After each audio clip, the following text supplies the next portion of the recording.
Welcome to Handle Azure Postgres Auditing with Ease. I am Josephine Bush. I have a lot of DBA experience. I started SQL Server, and in the last few years, I've switched over. Well, actually, I do both SQL Server and Postgres now in Azure and in AWS. I blog on SQLKitty.com, and you can reach me on Twitter at Hello SQL Kitty. So let's start off first with what is auditing and why would we want to audit? I think a lot of people, when they hear auditing, they think they're going to get in trouble. They cringe. Like in America, we have the Internal Revenue Service. And if you hear this, you're going to get audited for paying tax, whether how you handled your taxes. And so it's kind of nerve wracking, to be honest. So I can see why it might have a bad reputation, but I think it's a good thing. You want to make sure people are following proper procedures. If you don't have proper procedures in place, then the auditing can help you figure out what you want procedures to look like. Maybe you see somebody doing something, you think, ooh, I don't want somebody doing that. And so that can help you figure out the procedures you want.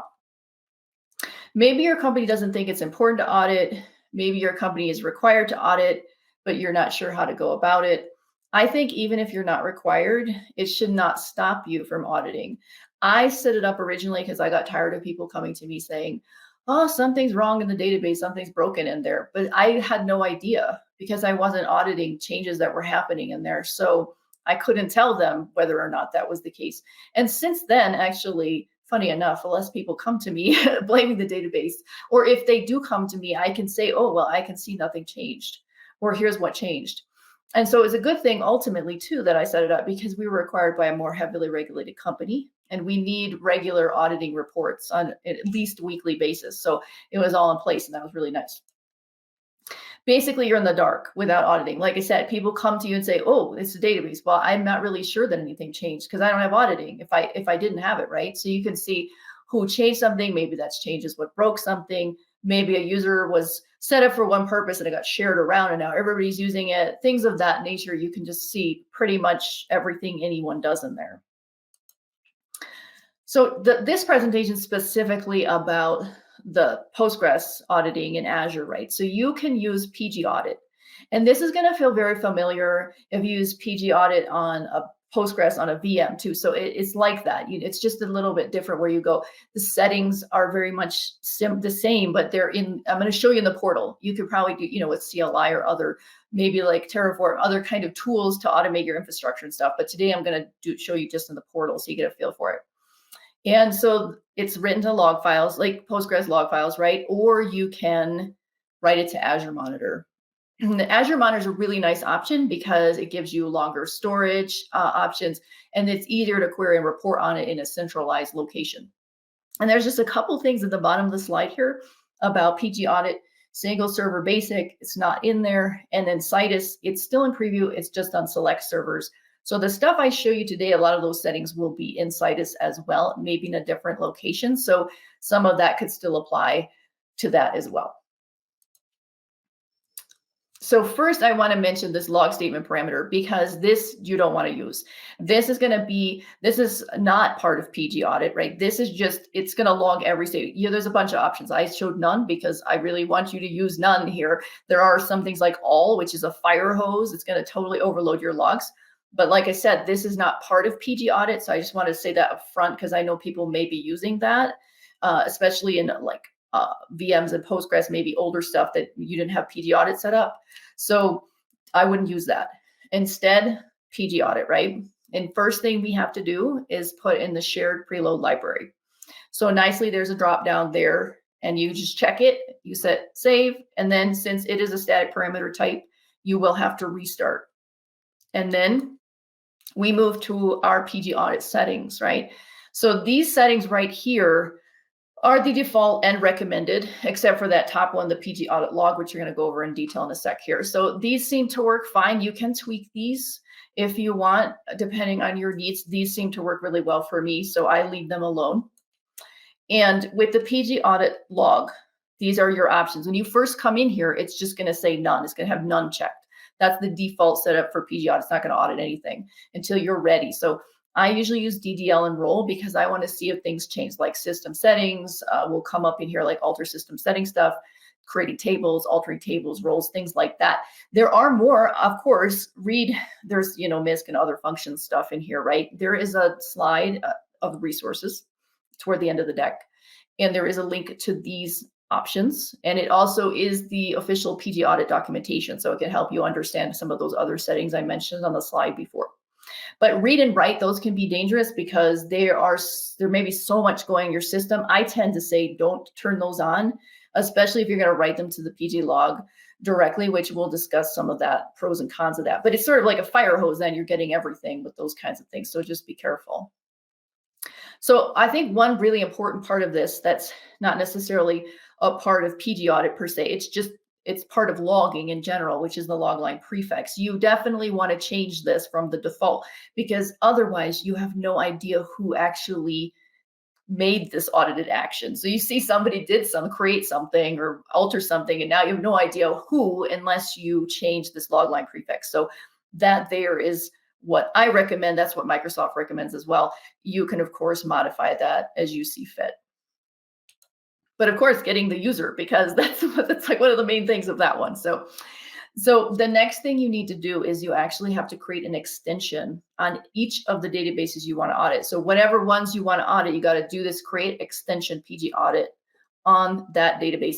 In the client of your choice here, I've done it in Azure Data Studio. So that's simple, just add it to the database.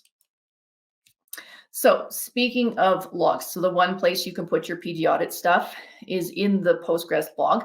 A new file is generated every hour, or if it's 100 megabytes, or whichever comes first. And then the default retention is 3 days. You can set that up to 7.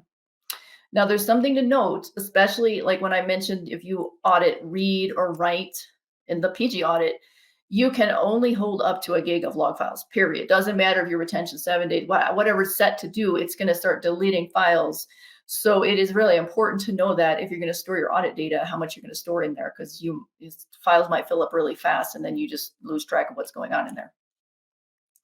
And here is a screenshot of where the logs are in the portal. So under server logs, and it's a list, and then you have to download them to view them. So that's what's in there for you.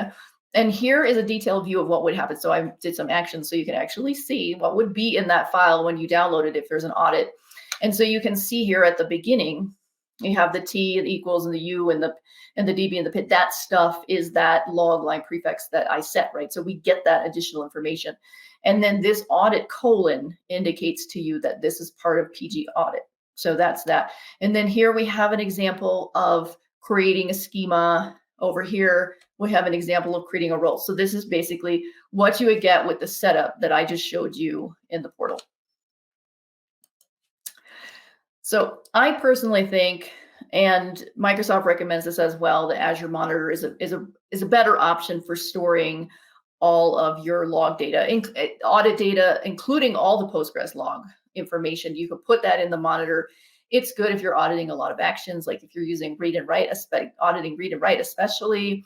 You have them a central location. It is so much easier to query and report on over in the Azure Monitor, and they give you a lot more storage. So there's no 1 gig limit, 7-day retention. Now you can do 31 days by default included in the price, and up to 730 days if you want to really expand out your logging history. So, it's a lot of time there. So the thing is, if you're going to use the Azure Monitor, though, it is highly recommended to set off your logging collector, which means that it will not write to log files anymore. So it's going to send all your Postgres logs, audit stuff over to the Monitor. And I agree with this recommendation because it doesn't seem to be a point in having it in your log files and in your Monitor. But that's kind of up to you if you want to put them in both places. You can do that. You can leave the logging on, but I recommend it's off. And that's another one you have to restart to have it take effect. So once you decide you want to have it in Azure Monitor, the thing you need to do is set up a diagnostic setting. And this is in the Postgres instance itself on that the left-hand menu. So you choose diagnostic settings, and then you have to name it. You choose PostgreSQL logs. Like I mentioned, it's going to put all your logs from Postgres in there, not just the audit stuff we're setting up here today. And then you send it. I love Log Analytics workspaces. So that's where I always send it. What I do is I pretty much have all my Postgres instances in the same region. And then I put my log analytics in that same region as well. So everything's kind of together. So I put all my Postgres instances, their logs into the same log analytics. That's kind of how I do the centralizing part of this. Of course, you have some other options like storage account, event hub, or partner solution. Those kind of up to you if that would suit you better, but I love that log analytics. So then you save that. And then I'll show you where the monitor, how the monitor looks. But first, I wanted to show you this query. This is when you go into log analytics works, you go into your workspace, right? The log analytics workspace, and you click on logs. And in there, you can run a custom query. And so this one I tailored to the last day. I parsed through that prefix S. That's that log line prefix you set. So then I parsed through that. So I get those in columns instead, so I can see this stuff.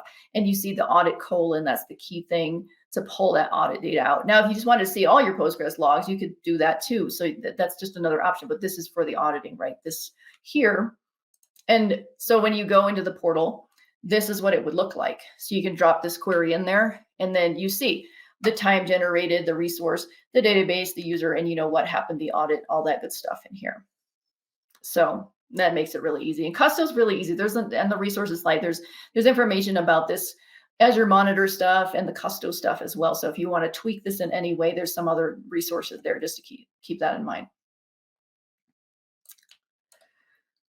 Okay, so I'm going to pop out of the slides and we're just going to show you some of this stuff. Some of it I already have in place in my demo because I don't want you to have to wait around it takes a while sometimes for the server to restart for some of these settings. So let's just walk through quickly where this stuff is, right? So you're in your Postgres instance and you go into server parameters. And the first thing that we discussed is actually basically enabling this Postgres, PG audit, PG audit so you can actually use it, right? So you're in your shared preload libraries. And I already have it checked here. Basically, this would just be unchecked. If you come in here, you would check it, hit save. It would give you a message here, or it should give you a message saying, hey, you have to restart for this to take effect. So that's kind of nice. But it's also the thing is, if you're familiar with Postgres, you'll know if it's a static type, you're going to have to restart. So let's say we restarted. I don't want you to sit here watching this restart. So I already set that here. And then after that was done, I would go into PG audit settings. And so we have these here are the defaults, and they are also just recommended settings. Again, there's information on the resources slide if you want to pick into more of this stuff here and decide if something else suits you. But here you would normally, what it would look like is this when you come in, just say none, because it's not going to audit anything till you're ready to do something. So at this point, this is where you need to decide what do you really need to see or want to see, right? So for me, like I said, my concern is when people are changing schema or roles or table or whatever they're doing in there that could be a breaking change, people granting perms to other people, potentially things like that. So that's why I kind of keep this limited. And that's probably not going to be a lot of stuff. So that I still want to put in my Azure Monitor. Personally, I want it still in my Azure Monitor, but it's not going to be a ton of stuff most likely, right? So again, the resources slide can take you through some more of what each of those things do. Again, after you selected those, you'd hit save, right? So the other thing I mentioned to you, of course, this is very important because you want to know who did this action, what database was it on. Those kinds of things aren't going to be in the actual logging of the query necessarily, like the query that was run for alter a role or something like that. So this is very important to make sure that this is the recommended value for Microsoft. It is what I use as well. And then you can nicely parse through it with your custom query to pull that stuff out. Of course, if you want more or less stuff, you could change this. The important thing is I did this the other day. I accidentally had a space at the front of it. Of course, it's not going to parse then properly. So just be careful with spaces and whatever else you do in here. And so once you do this, you hit save again, right? And that will get that in place for you. So let's go over and take a look at the server logs here, because what we set up now will basically, this will write the audit. Anything that changes the DDL role stuff will go into these files because that's how I've set this up. So you would come in here, in order to see it, you'd have to download it, right? And then And then that file downloaded. And so not that I'm doing any magic in the background, but I want to show you a file from yesterday when I actually made a change before I made a change. So that it is one of the files. It's probably maybe, I don't know, maybe gone based on the retention, right? Because remember, only a gig of these files are here, depending on what you're collecting and all that good stuff, right? So here is the stuff. I made some changes yesterday. So you see the prefix here, you see audit colon, right? Okay, we see DDL, created a schema. Very creatively named schema, testing audit. But I wanted you to see it in there so it's obvious, like that's what I created for this demo, right? So this is also creating a role. So that's how it will look in your log files. And personally, I think this is a difficult way to pick things out of your audit, right? I mean, maybe you have something in place that already does that, but I just think it's a lot easier if you go ahead and do Azure Monitor. And that's where I brought up this logging collector, right? So let's just take a quick look at that parameter. And now I'm going to do exactly what I said I wouldn't leave it on. I'm going to show you the diagnostic setting to put it in Azure Monitor, but normally I would set this off and save it. But I wanted you to see the logs sitting in the server logs, because if you set this off and save, now you're not going to have these server logs anymore because they're going to go into your monitor, Azure Monitor, right? But first, to do that, to get into your Azure Monitor, you have to go into your diagnostic setting and set up this setting, which I have in place for you already. And we will just take a quick look at it. So you have to name it. And again, like I said, your Postgres logs, all that's going to go in, not just the audit. And I'm going to send it to my Log Analytics workspace that's in the same region. Is with all my other Postgres instances. So that's that. And then I'm just going to go to my Log Analytics workspace for you now, because I had already done this. Got to do some of this prep work, because otherwise you'll sit here just watching me save stuff and we'll run out of time. So we come on over here to our Log Analytics workspace, and then we find where we want to click. Okay, logs. Sorry, I was like kind of going fast. So you're going to get this queries. There is an audit category. I don't find this helpful at all. This may be helpful to somebody for some things. I'm not sure. So I just close out of this. You can just say you don't want to see it anymore either way. And I actually have these in history from my slide. So they are what was on my slide. So it's easy. You can do that, or you can also save your queries for later. There is a way to come in here and say, I want to save it and I want to put it in my favorites. So you can always have it handy. And so I will run this.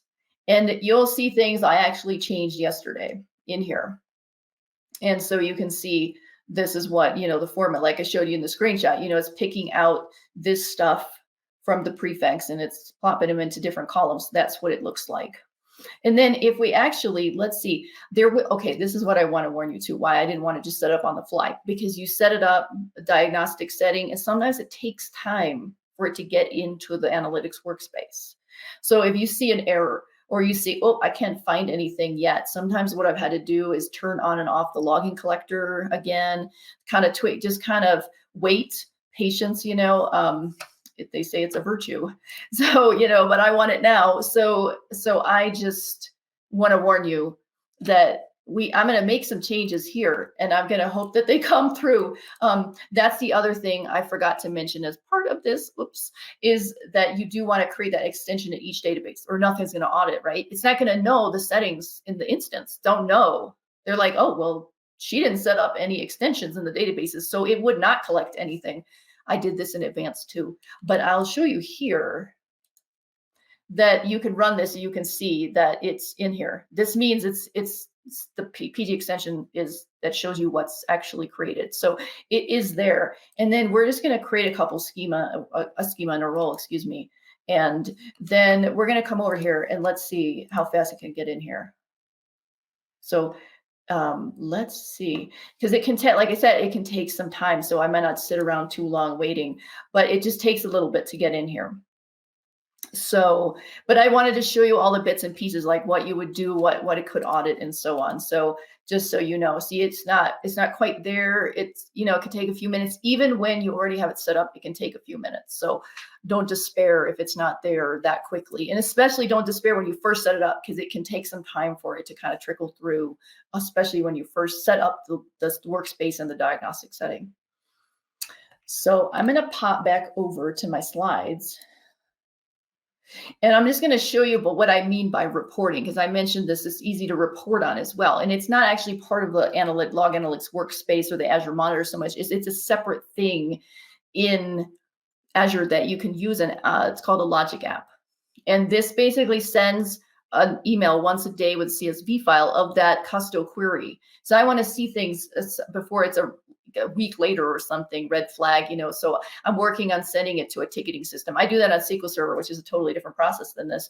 And it sends it to a ticketing system as well, weekly, but daily email, because I want to be on top of it.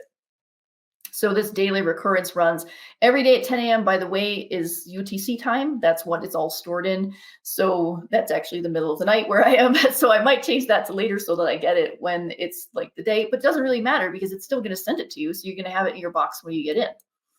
So then we drop our custo query in this run query and list results, right? So that's going to run that query for you.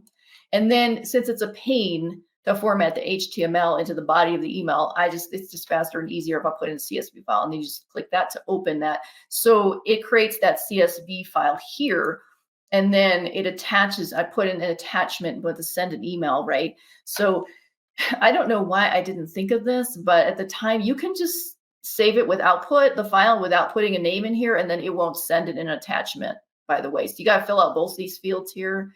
And then, the rest of all your stuff, like where you want to send the subject and all the good stuff. And then nicely, yeah, it sends it to you once a day with what's happened. So I love that. And I'm working, like I said, I'm working on getting to a ticket weekly. But here is the resources slide. And I'm going to put my slides up in my GitHub too. My GitHub is SQL Kitty, and any code and different associated bits and pieces that I showed you will also be in a file up there. So that helps you. And this is the link I explained. It's all the PG audit stuff, right? And there's different stuff for, the servers and settings and Azure Monitor and stuff like that. So it's all in there for you. And then thank you to CitusCon so much for having me present. And thank you to everyone who is watching. Please, please, please feel free to hit me up on Twitter at HelloSQLKitty if you have any questions or anything you want to talk about related to this. And I am on SQLKitty.com. It's my blog. So it has a lot of information about where my GitHub and all that stuff is too. So there's links to all that in there. So thank you so much.